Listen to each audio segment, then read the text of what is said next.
To thank you for making Subway footlongs famous, now enjoy any regular footlong as a $5 footlong. That's right, any, including your favorites, like the savory chicken and bacon ranch. Any Subway regular footlong is just $5. Hurry in. The BS Report is a free-flowing conversation that occasionally touches on mature subjects. First of all, This is the BS Report with Bill Simmons. it might be cool, I don't know. And if it's not, I don't The care. BS Report with Bill Simmons. Bill Simmons works for ESPN. He's also named the Sports Guy, and he writes a comical sports column. He must be a popular dude. The BS Report. It's got a real dirty sound, like a rusty steak knife cutting through a well-aged steak. Now. Here's Bill Simmons. Welcome to the BS Report. We're going to talk a little TV today.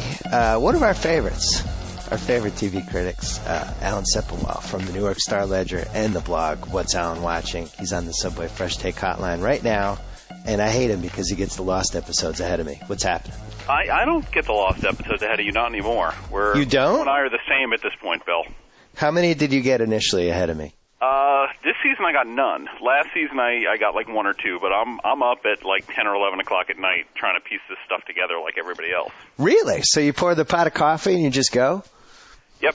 Just stay up until, 11:30, 12, 1, however long it takes, and hopefully it's coherent.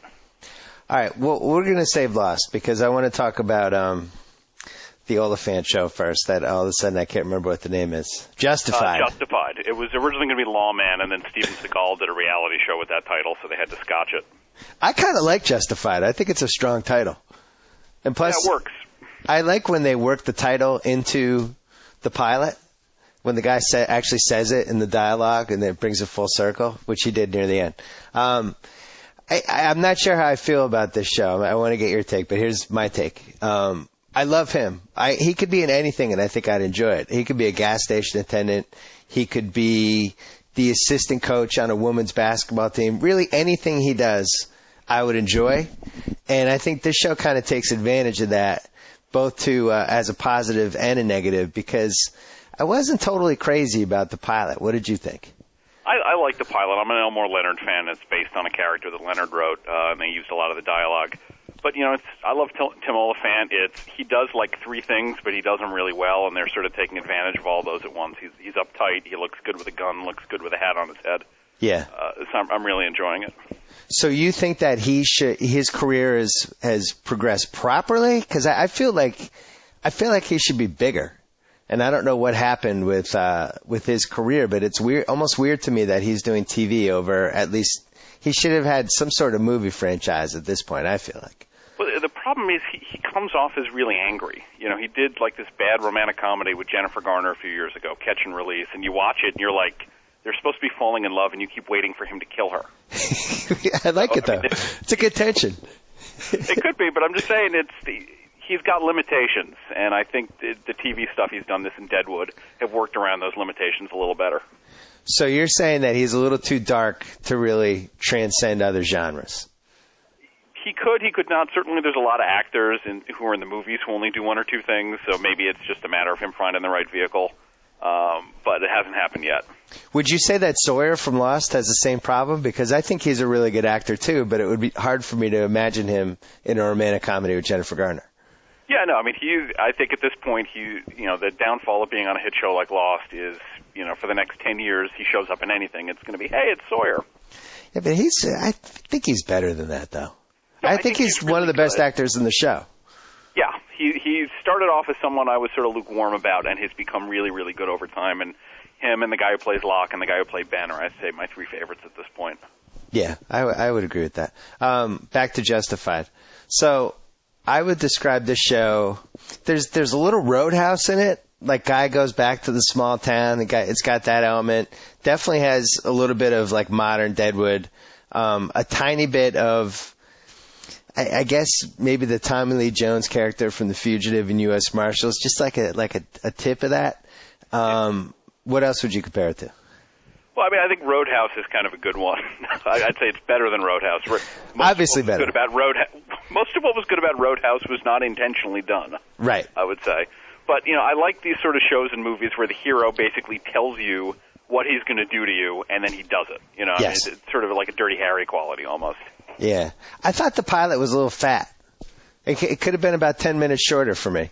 The going over the 1 hour mark, I'm not sure they needed to do. It dragged in a couple spots for me. Yeah, FX likes to let their pilots run to random times, 11:07, 11:09. I'm not exactly sure why. Now, have you seen multiple episodes or just the pilot? I've seen 4 of them so far. I just got done watching, I think, the third a couple of minutes ago, actually. And how invested should I be? Like, does it get better? Does it tail off? Is it same as the pilot? Where does it go? About the same. I'd say the one that's on tonight isn't as good as the other 3, but next week's is really good, and the one after that has the guy who played Cameron in Ferris Bueller, and that's very good. Oh, Alan Ruck. So, yeah, Alan Ruck. I just saw him in... an ass-kicking dentist. Really? Yeah. I was watching, for some reason, Class was on one of the HD channels with Andrew McCarthy and Rob Lowe. Yeah. Really, really, really preposterous 80s movie that I enjoy. And Alan Ruck and John Cusack, two of the prep school friends. So I was thinking, so that movie came out in 1983. John Cusack also appeared in Say Anything, which I looked up, and it came out in 1989. I was wondering, is that the biggest span of a guy appearing in a high school movie, in high school movies? 6 years passed, and he was in another high school movie. That's got to be a record. It may or may not be. You got to keep in mind, Ruck was about 30 when he did Ferris Bueller, so he may have been doing high school movies for a really long time. Oh, so you think, yeah, so Ruck did Class in 1983 and then Bueller in 86. I'm going to look him up while we talk. So you think, back to Justified, so you think I should stick with it? That's your advice? If you like sort of shows about tough guys, I think it's a lot of fun. I've been enjoying it. I do wonder if it's going to eventually just kind of wear out, It might. It's sort of, there's only so many times he can say, all right, now I'm going to take out my gun and shoot you unless you do what I say. Now, Alan Ruck, his career started in 1983. He was in Bad Boys with Sean Penn. And Esai Morales. Never forget Esai Morales. Strong year for him. He was in Bad Boys in Class, and then Ferris Bueller in 86, and then the wheels kind of came off after that. He was in Young Guns, too. He played Henry William French. Yeah, I remember that. If anyone listening can find a longer gap between high school movies where somebody was either the star or like one of the supporting stars than Cusack, I would love to know. So with Justified, yeah, see, I like the Aryan subplot. I've always enjoyed kind of dipping into the whole, that whole world. I even watched Dead Bang with Don Johnson like 2 weeks ago, which was really the last movie that tried to attempt to dive into that. I guess you could say American History X, but do you feel like that's enough for a whole season of shows or no? Well, that's not really what they're dealing with. That's just the bad guy in the first episode. Tonight he's chasing a guy who breaks out of prison. Oh, good. Okay. It's sort of like different cases every week. It's not really all that serialized. All right. So you're lukewarm on Justified. No, I think I like it better than you. I think Oliphant's really good, and I like sort of the writing, and it's sort of going to rise and fall on the guest stars every week. I like Oliphant. I support anything he does, and I'm mad that his career hasn't been better. Let's move to Parenthood, which I've seen the first 2, and always should have been a TV show. It was one of those movies. I feel the same way about St. Elmo's Fire. I can't believe St. Elmo's Fire hasn't been converted into a TV show yet. Parenthood was a TV show. What do you mean? In like 1990, they did a real short-lived version with Ed Begley and Leonardo DiCaprio. What? Yep. Why did I know that? Playing the Joaquin Phoenix part. Oh my God! So what? Like 11 episodes. So Leo destroyed all the copies. He got rich and just burned them. Quite possibly. I bet you if you Google, you could at least find photographic evidence. Ed Begley Jr. I mean, you're dead coming out of the gate just right there. I don't know how that happens. So I've seen the first 2. They've obviously spent a lot of money, as evidenced by the fact that they got the rights to a Bob Dylan song that is like incorporated not only in the pilot but in the theme song. That must have cost about $5 billion. And then the ensemble cast, I'm guessing, is expensive. Was this just NBC going all in because they needed a 10 o'clock show? Well, I mean, they were going to put it on at 9 before they got rid of Leno. So, I mean, it was in the works before then. And Maura Tierney was in it originally, and then she got cancer and had to drop out. But I think they've just been sort of pushing it for a while because they need something. Was it better? Was it better with Maura Tierney? I thought it was It's weird because the Maura Tierney pilot, I thought it was kind of okay, and she was great in it. She was the best thing. And then when they had to recast with Lauren Graham, they reshot a bunch, and the rest of the show got much better, and I think Graham's fine too. So I think they sort of took that opportunity to make it a little lighter. It was really dark the first time around. And now not as dark. No. I'm looking at the 1990 Parenthood. You're right, Ed Begley Jr., the leader. The leader on IMDb. That's embarrassing. Thora Birch was in it. David Arquette, Leo DiCaprio, and former remote control host, and now the late Ken Ober. Oh, yeah, Ken Ober. I'd forgotten. Yeah, Arquette played the Keanu part. Yeah, that's a problem right there. Coming out of the gate. Has that ever happened before where they've made a TV show out of a movie and then waited 15, 20 years and then just said, screw it, let's try it again? I'm trying to think. Well, I mean, there have been like 6 versions of The Odd Couple. They did a Black Odd Couple at one point. That's true. Yeah, with the Barney Miller guy was in that. Yep, and the son from Sanford and Son. We might be due for another Odd Couple. Every generation gets the Odd Couple it deserves. You know what I'm ready for? I'm ready for Different Strokes again. You think that plays today? Yeah, why not? I mean, why wouldn't it play? I'll throw that at you. Because it was kind of like socially awkward even in the late 70s. It's true. 30 years later, it would seem even weirder. The rich white guy as the savior of the African American community, basically. I guess that is a little offensive. It didn't seem offensive at the time, but I guess it was 1976. It didn't seem offensive at the time. It's true. It didn't seem offensive at the time. I'm ready for Good Times to come back too. Jimmy Walker, I'm sure, is available if you want to call him. I think that there is some cachet in going backwards with shows that either worked once upon a time or didn't work as well. But like we saw it with 90210, that show's unwatchable, and they're renewing it for a third year. And it is basically just because of the title. So I do feel like, if they're looking for ideas, and granted, I'd much rather see them come up with new ideas. Like, for instance, I thought The Good Wife was a really good idea for a show. And it's not one of those shows I go out of my way to watch, but if it's on and I end up watching it, I always enjoy it. And I like Margulies. But still, there's stuff from the past that we could bring back. Well, like Breakfast Club. Yeah, Breakfast Club could definitely work as a show, but I think that what you want to do with a remake is you want to find something that had a good idea but didn't really work the first time, and then you can do it right the second time. I mean, I know you weren't a Battlestar Galactica fan, but that's basically what they did.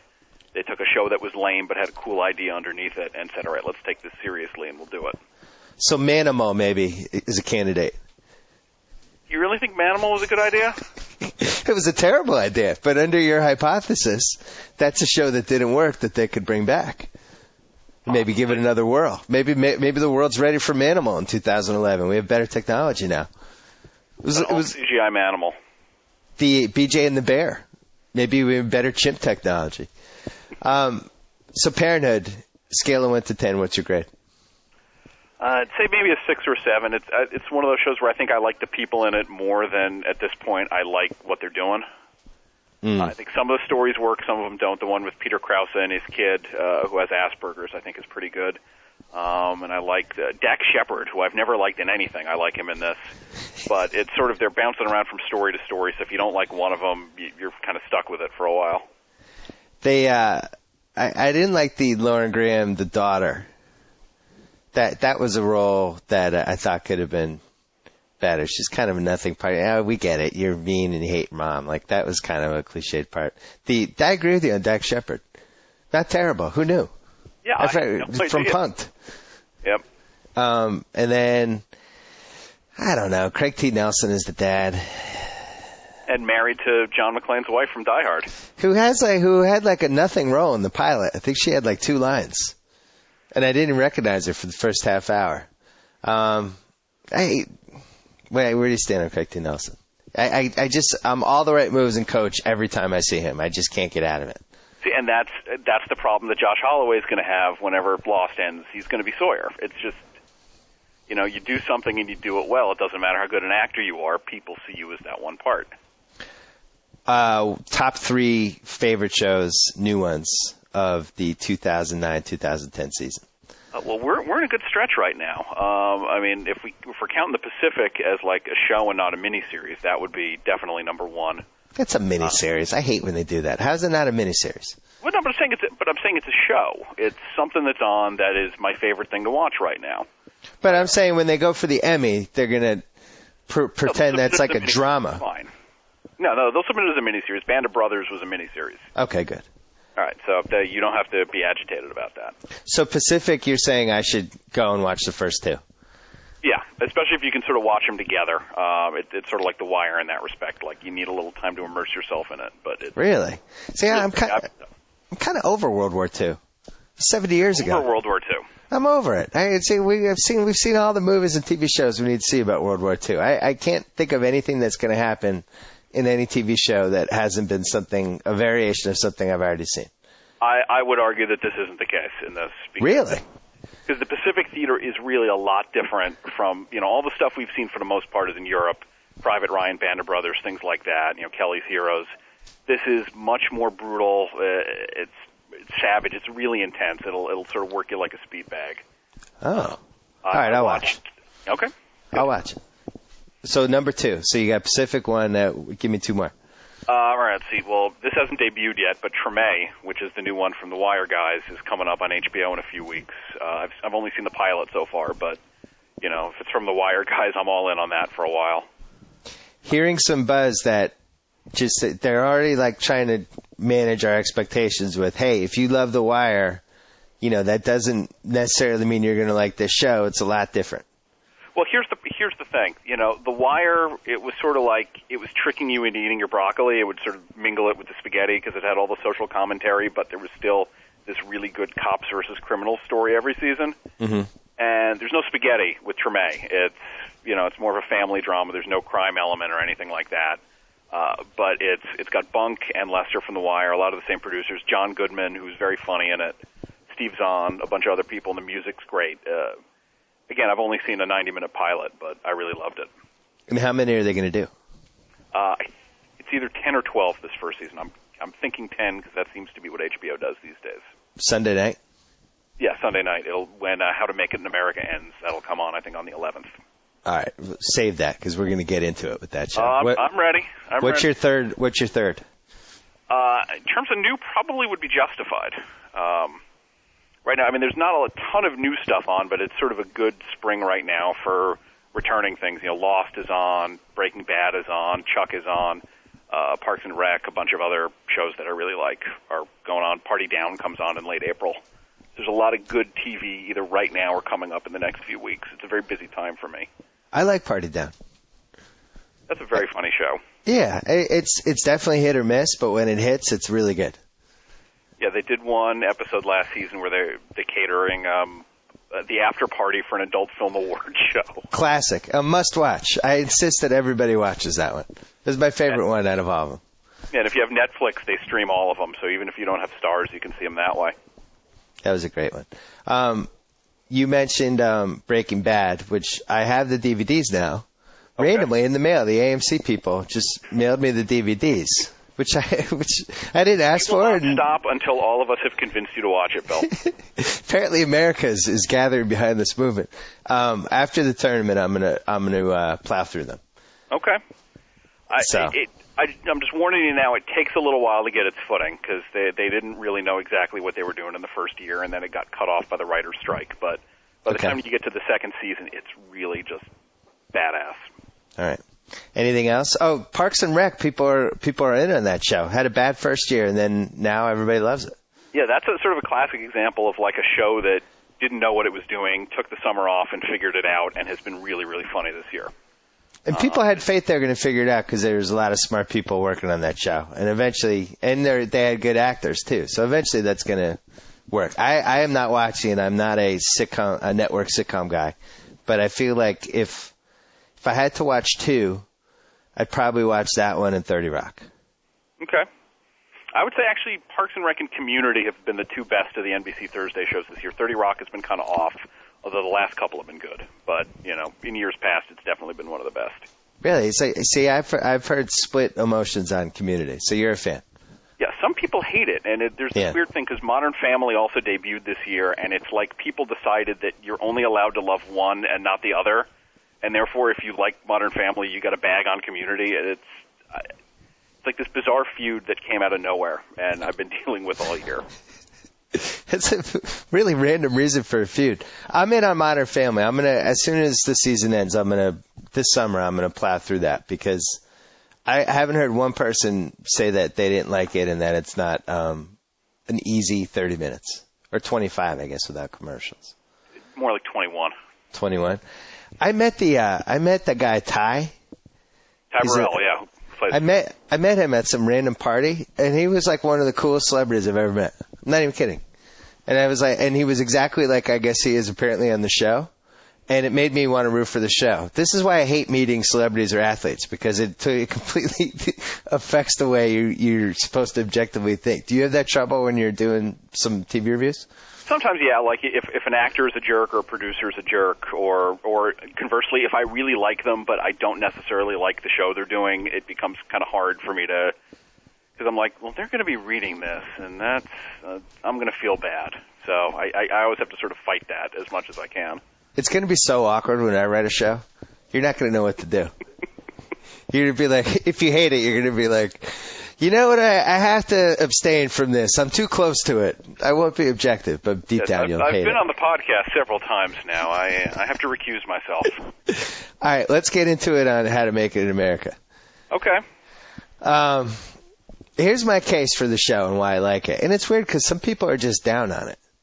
First of all, it's a very easy 30 minutes. Very easy. It reminds me of Entourage Season 1, where it just kind of goes and I enjoy it. And I'm not laughing out loud, but I'm entertained. I like all the characters. I like rooting for the guys. It's kind of set up what Entourage did in Season 1, where these people working on their way up, like trying to get somewhere, and you just become invested in what they're doing. I also really like the lead guy, Brian Greenberg. I think he's a good actor.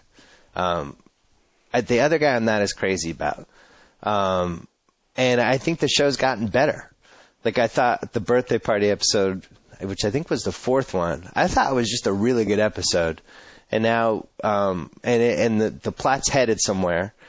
More importantly, though, the show's got a real style to it. I like how it's done. I love the theme song. I like how they use New York. It's kind of the New York that I'm more familiar with, not the kind of glamorous Sex and the City New York, but kind of like the grungy side of New York and the kind of people you meet there, weird parties and stuff. And I don't know, I just feel like it captures that vibe.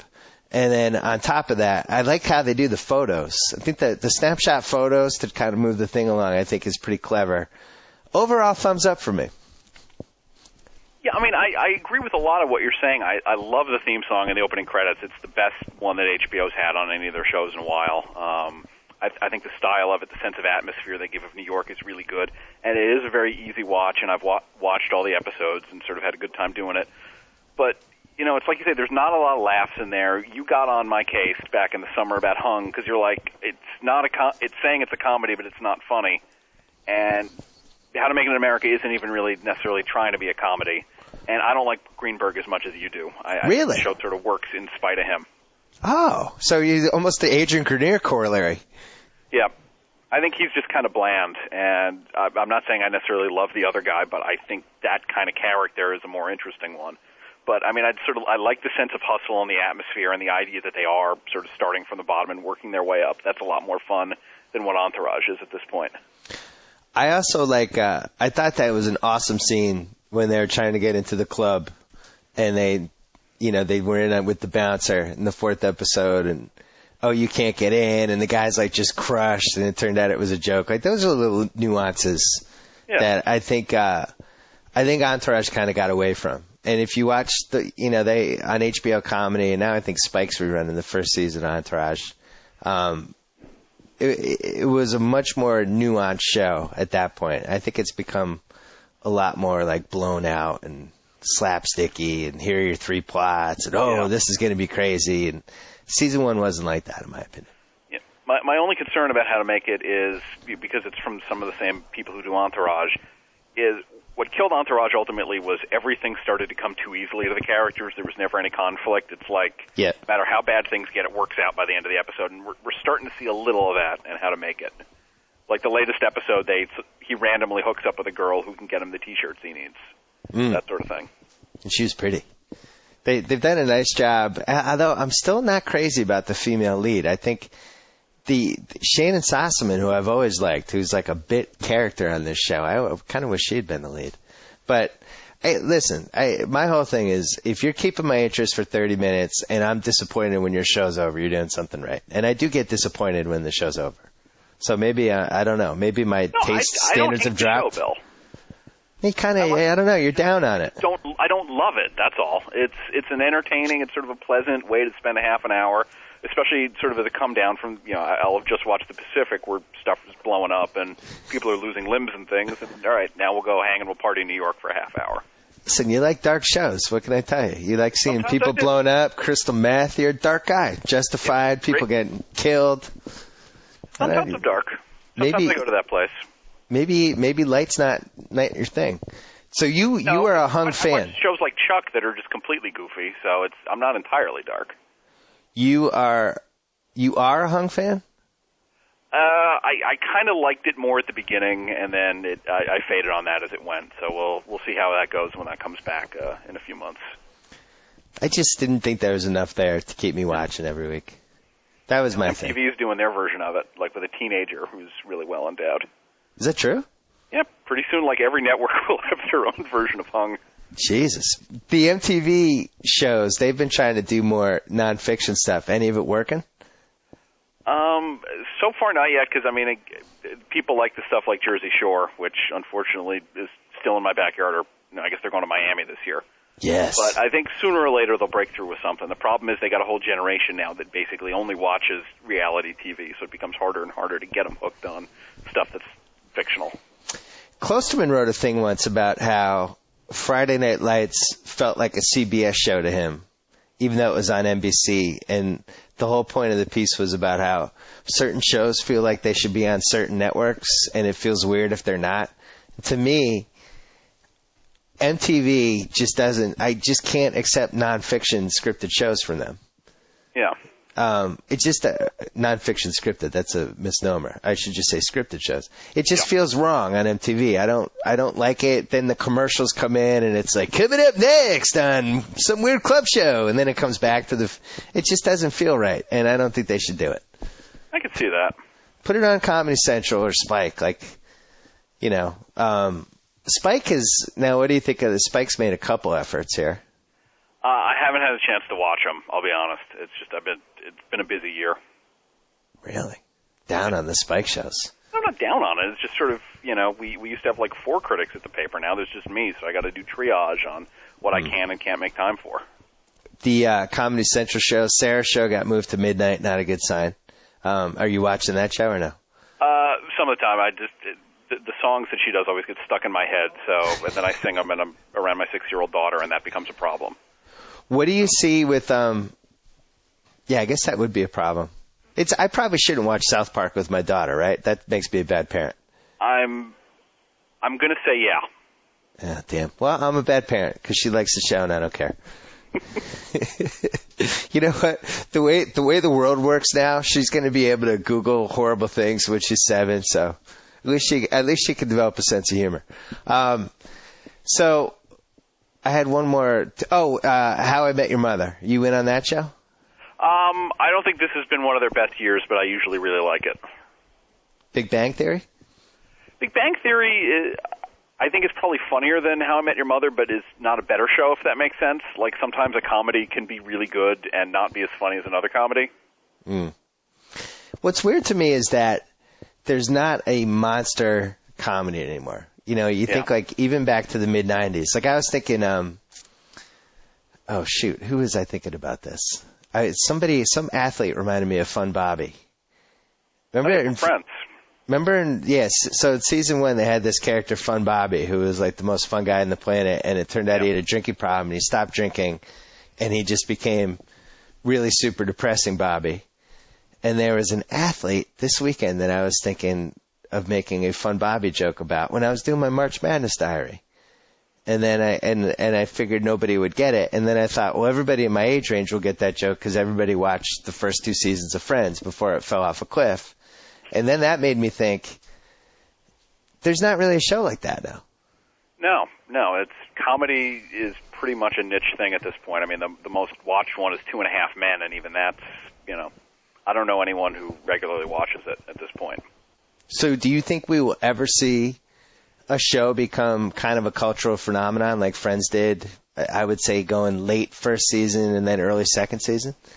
I don't know, because there's now so many options for people. It used to be a case like, you watched a show because there was nothing else on, and then you grew to like it and laugh at it and whatever. And now people can sort of fine-tune their sense of humor and find something that hits them exactly right, as opposed to 80% of the time. And there's a lot of people who they watch reality TV for their comedy at this point. Yeah. For unintentional comedy. Yep. You certainly do. The niche thing is a real problem, especially with the way cable's been able to push the envelope, because now the stuff Curb Your Enthusiasm can get away with just so far surpass, really for the whole decade, was such a creative advantage versus a network show that it was almost unfair. Like, I almost felt like Emmy should have gone and had cable comedy and cable drama categories, and then network, because the degree of difficulty is so much higher on network. But yeah, I don't see it. I look at Friends. The first season, I remember I was dating a girl, and we were at her house watching a Friends episode, and her parents were there, and it was like, it appealed to all of us for different reasons, and now I just don't see that happening anymore. It's kind of depressing. The only shows that you get everybody watching is like Idol, which isn't funny also. No. Now, you're an Idol guy. I can't resist American Idol. I don't know why, but I just keep watching it. Well, I'll give you some reasons. Okay. I think it's captured kind of the way America thinks better than any other show. It's got that lottery ticket element to it. Yeah. That anybody has a chance to basically hit it big, which we all can identify with, especially like middle and lower classes, I just think it taps into that. Anybody has a chance. Anybody can make it. Anyone can be a star. So that's why, it's been so successful the last 10 years. But I think the other reason is Simon. And I got to say, we were talking about this this weekend. I was at dinner with some people, and we were talking about whether that show makes it without Simon. And I really don't think it will. I'm with you. I think the ratings will drop in half, and I think he has turned into this guy that every time he gives his opinion, you're kind of, I don't care about the other three guys. We fast forward over Ellen and Karen Brady. We just go right to Simon we TiVo it, and then we go to Simon's take on each one. I don't care what the other three people say. And once he's out, a mistake trying to do the show without him and doing a show with him at the same time. That's going to ruin both in the long run. What do you mean? His new show, you're saying? Yeah, I think, because what happened in England is he left Pop Idol, which was the English version of American Idol, to do X Factor. And so the TV network said, you know what, Simon's the franchise, we're canceling Pop Idol, we're only going to do X Factor. I think that's what Fox should have done here, because doing two similar shows, one with Simon, one without, is not going to do anybody any good. I think that's how it's going to play out. Yeah. I think, I bet they'll both be on for a year, and eventually Simon's going to win. He's really probably the most candid celebrity that we have, and it works for him. And sometimes it's brutal, and he's so mean, but he has to be that way, because then it gives real value to when he says something of praise, and you feel like, wow, Simon liked it. Yeah. We're all like his little kids sitting around his leather chairs. He gives his opinions, And the thing is, they can't bring in somebody new to do what Simon does on Idol, because he only gets away with it because he was there from the beginning. It's like he's grandfathered in. Yeah. People used to hate him when the show started, and it took about a year or so for people to realize, you know what, he's right. And yeah. Now he's bigger than the show, and you can't find someone else to be a jerk. I mean, they'll just be hated. People hate Kara, and Kara doesn't really say anything mean. And his takes are really, really smart, I think. I agree with him almost all the time, which kind of frightens me, because I love disagreeing with people. And I can't imagine them bringing anybody else in for that hammer spot that would that could be that frank, that could win my trust with their opinions on music. I just don't think that person exists. Yeah, and Ellen is certainly not that person. She's been horrible. I mean, it was a terrible idea. She's afraid to say anything critical, and she knows nothing about music. So why is she there? She's not really funny, and anytime she has anything to say, it's I didn't love the song choice, but I think you're great. And it's like, shut up. Why are we even listening to you? And I also think they made a huge mistake going to 4 judges. I think it slows the show down. It eats up too much time. The show runs too long. They have fewer performances per episode when they do an hour-long episode. There's no reason for it. And they also, they end up repeating what the other person said, and that there's a lot of, I agree with what Kara said. It's like, well, you're wasting my time, basically. I got to say, the other person who gets a bum rap is Seacrest. That's I think a very Seacrest, hard job to do well, and he does it pretty well. Yeah, almost impossible job. I feel the same way about Jeff Probst. I think those are really hard jobs that we just assume are easy jobs, and they're not. And Seacrest, I don't know, he hits the right balance. It's weird. It feels weird to even praise him. Why are you praising him? But it's guy's talented. It's so easy to use him as a punching bag, but no, he's good. I used to like Probst more than I do. I think he plays favorites too much these days, and it becomes really obvious not only in what he says at tribal council, but also in like editing choices and stuff like that. Right. Like a guy like Russell just comes across to me like sort of a bozo, but you can tell Probst loves him, and so the show is going to sell him as some great player. Right. Yeah, the other thing with Seacrest is he's really good on those stupid red carpet shows that my wife watches. Yeah. Anytime anybody else runs those shows, they can't remember who half the people are, and they get the girlfriends' names wrong, and it's just it's an error every minute, and Seacrest just bangs it out. He's like, oh, hey, here's Selma Hayek. Selma, how's your two-year-old baby so-and-so doing? Like, he just remembers everything. I think he gets a bad rep. Did you see the Oscar pre-show that ABC did after his this year with Kathy Ireland? It was a train wreck. Oh, yeah. Brutal. It's like it really makes you appreciate how easy Seacrest makes it look. Survivor you brought up. Or I brought up. One of us brought it up. Now, I've mentioned it in columns or whatever, and I've gotten a couple emails from college kids who I try to stay in tune with, even though I'm 60 years old at this point. And they were like, dude. Right behind you. Dude, college kids don't watch Survivor anymore. I don't know what world you're living in. I was like, no, that can't be true. And then I looked up the ratings, and is this a show that is now skewing toward people in our age group, and that's it?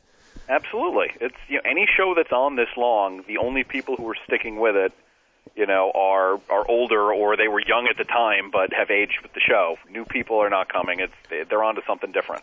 So what is that something different?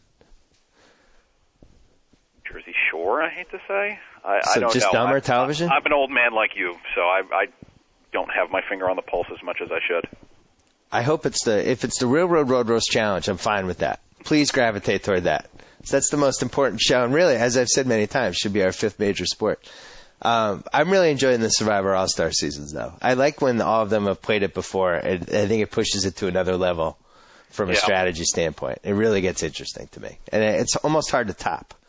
I don't know how you. Well, it's weird because I like the idea of the previous All-Star season, but they got kind of awkward, especially the first one, because it was like you could tell everyone was taking it too personally. Yeah. That they knew each other off screen. But this has been a pretty good balance so far of like people who know what they're doing and are playing the game hard. When they blindsided Suri a few weeks ago, that was very cool. And anytime I can watch Boston Rob, I will enjoy that. What about Celebrity Apprentice? That I don't watch. I lost patience for Trump, like I think 2 seasons into the original show. Yeah, for me it was about 4 seasons ago. Yeah, I'm long out on him. I was surprised by some of the people they got this time around. I was flipping channels and like Daryl Strawberry was in a limo, and I was like, "What? Daryl Strawberry?" What am I gonna do? I know, but it was just weird to see him. He's in a limo with like Rod Blagojevich, whatever that guy's name is. Blagojevich. And all these other people, and I'm like, oh my God, scraping the bottom of the barrel. How about Dancing with the Stars? You're out on that? Yeah, I got to draw a line, and I just don't care about dancing enough to watch. And my wife, that's fortunately one that my wife doesn't make me watch, and she doesn't watch it either, so I have no excuse. Yeah, I don't know whether I brainwashed my wife or what I did to live in a fantastic world where I don't have to watch that show or at least hear it on in the background. Yeah. I lost The Bachelor. I lost that battle, but I won this one because this is a show that my wife would like, and I have no idea why she doesn't watch it, but I would never ask her, hey, you know what show you should watch? Dancing with the Stars. Don't press your luck on that. Yeah, well, unfortunately, because Erin was on this year, and she's a really, really, really nice person. I just want her to do well, and I'm happy she's moving on with her life and all that stuff after it happened. So I wanted to watch last night in support, and my wife, I could see her wheels turning. My wife, and she's like, "Why don't we watch the show? I love this show." And I'm like, "Oh my god." And she's like getting mad because Ocho Cinco didn't get a high enough score, and she's saying like what's her name, Gosselin, Kate Gosselin. She's like, yeah, you know, I didn't think I'd like Kate Gosselin, but I kind of like her. And I'm thinking I've opened up a can of worms. Bill? It's terrible. Should have just waited for the YouTube the next day. It's a really stupid show. Yeah. It's probably the most indefensible of all the hit reality shows, in my opinion. I just don't get it. I don't understand why this many people like it. Well, for the most part, it skews a little older. There's people who like dancing. Also, it certainly doesn't help that there's attractive women in really skimpy outfits, you know, shaking it on screen. Well, Pam Anderson's in it, and is this a bet I could make about whether she ends up sleeping with her partner, or is that off the board in Vegas? There's enough history of it in previous seasons, from what I understand, that I'm sure some bookie will take that action.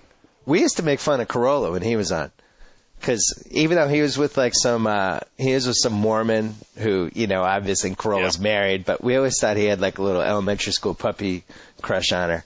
And I think it's impossible not to if you're spending 12 hours a day dancing with some random attractive person.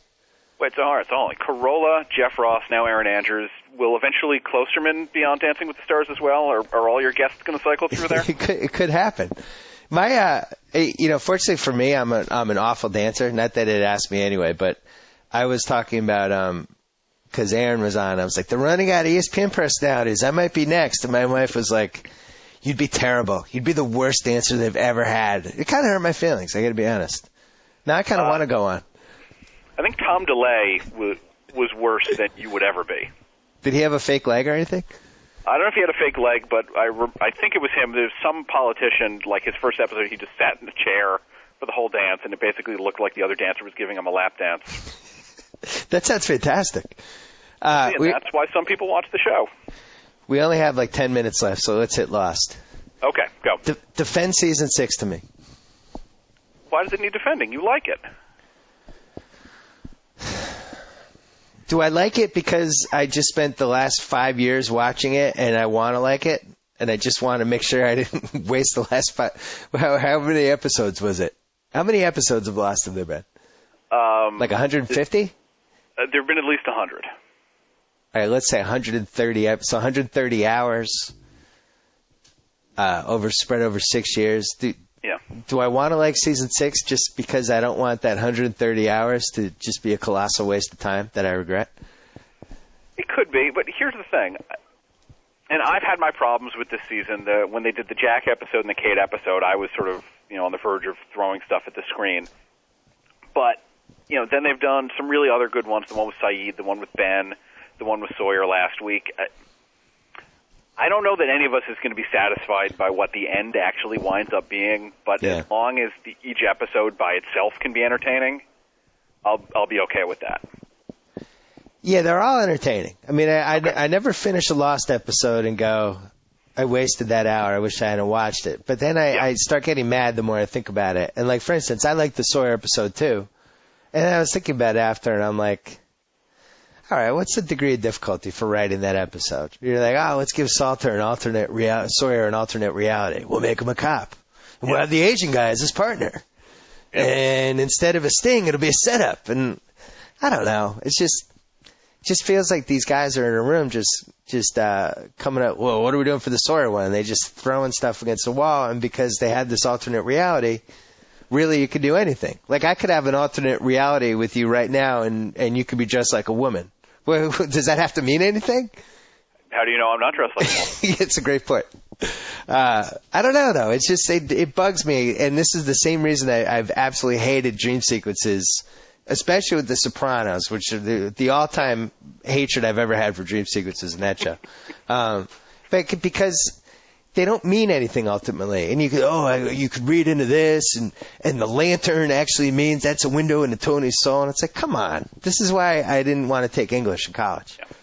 Well, here's the mistake I think they made. They decided that they were going to keep whatever these flash sideways are a secret. And we'll find out later on, and in theory, when we find out, they will mean a lot more, because I don't think it's just a parallel reality. It's going to be something that ties back into the show. You know, one of the theories I've tossed around is basically like we're seeing how the show ends in advance. Like, this is where all the characters are going to wind up after, you know, this war between Jacob and the smoke monster ends or something. I agree. I think and the tip-off is that Jack has those marks on his body. Yeah, exactly. If that wasn't there, I wouldn't think what it is. It's like you say, it's like a dream sequence right now. When we get to watch them on DVD a year from now, it'll be different, but a lot of them do kind of drag.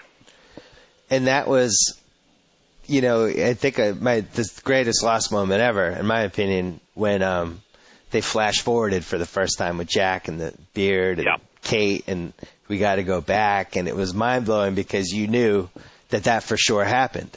And I think I would be more invested if I knew that all of this stuff was definitely heading somewhere. I'm not sure why they didn't.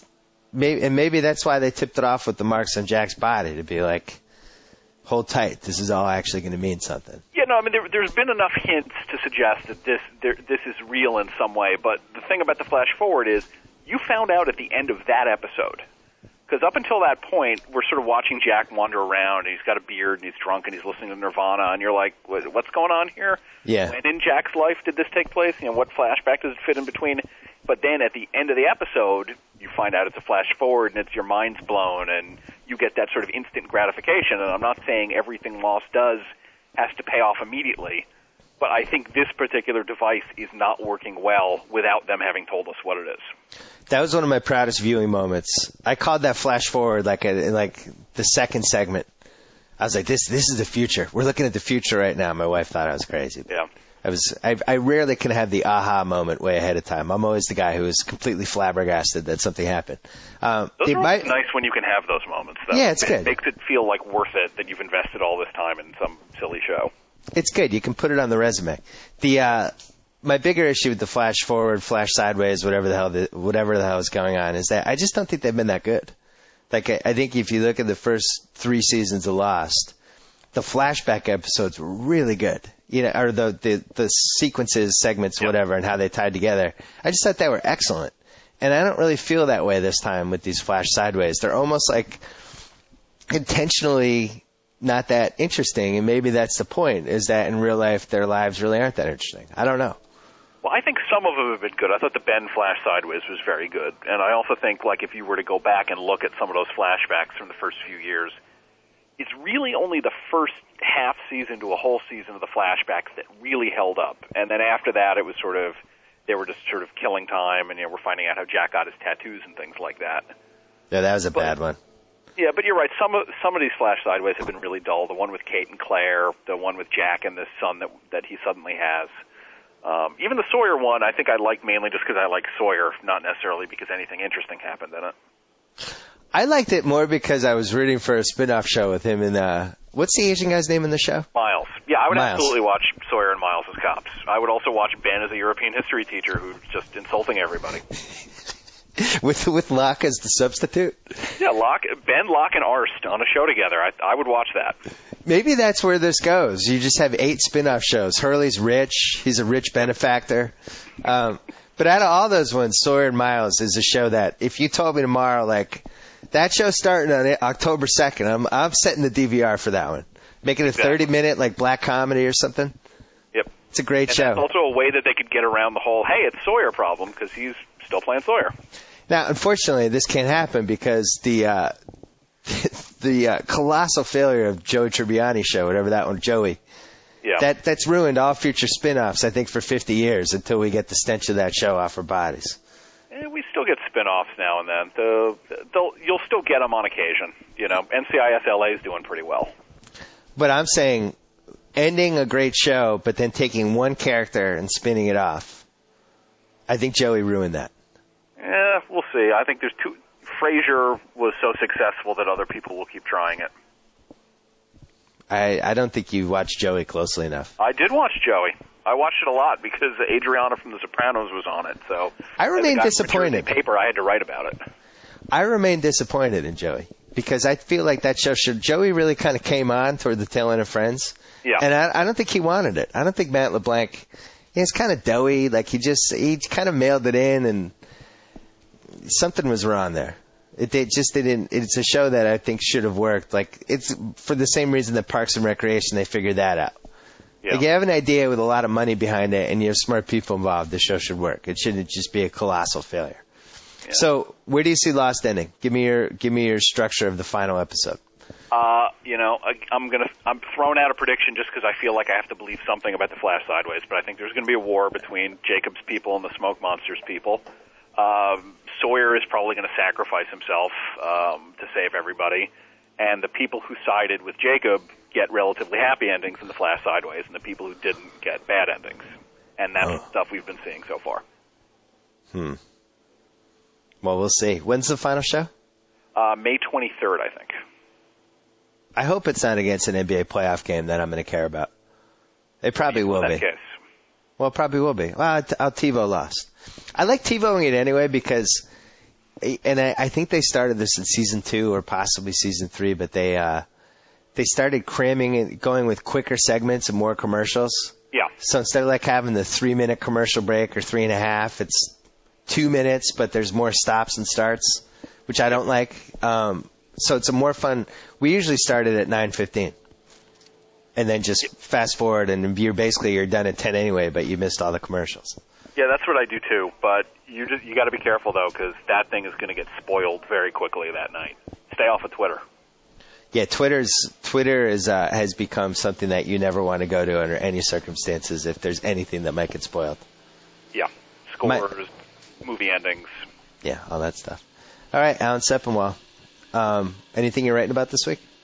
It's a bit of a slow week. I'm sort of working ahead on some stuff because I'm going to be taking some time off. But I got to say, since the last time I did the show, I started up my own podcast because sort of inspired by you, which has been going pretty well. Really? Yeah. And how do we find this? You go to iTunes. It's called Firewall and Iceberg because it's me and a guy named Dan Feinberg I knew in college, and we just sort of argue about TV, and we needed a dopey name that sounded like an 80s, buddy cop show or something. And so I like it. Settle on. So, yeah, go to iTunes, search for either Sepinwall or Firewall or Iceberg, and you'll find it. And it's every Wednesday, and it's two guys arguing about what's happening on TV that week. That sounds like a show that would have been a George Clooney pilot, one of his 9 that didn't make it. Yeah, like around 1989, I think. Yeah. That could have worked. And the other guy was Bronson Pinchot. And it just didn't work. The network didn't pick it up. And now me and my friend can argue over which of us is Clooney and which of us is Pinchot. Good luck with that. All right, we'll talk to you soon. Thanks. Thanks, Bill. So I get to sign off. Whoa! Thank you for downloading the BS Report with Bill Simmons. Too much fun. Check out more podcasts at the iTunes Music Store or at Podcenter at ESPNradio.com. Peace out. To thank you for making Subway footlongs famous. Now enjoy any regular footlong as a $5 footlong. That's right, any, including your favorites like the savory chicken, bacon, and ranch. Any Subway regular footlong is just $5. Hurry in.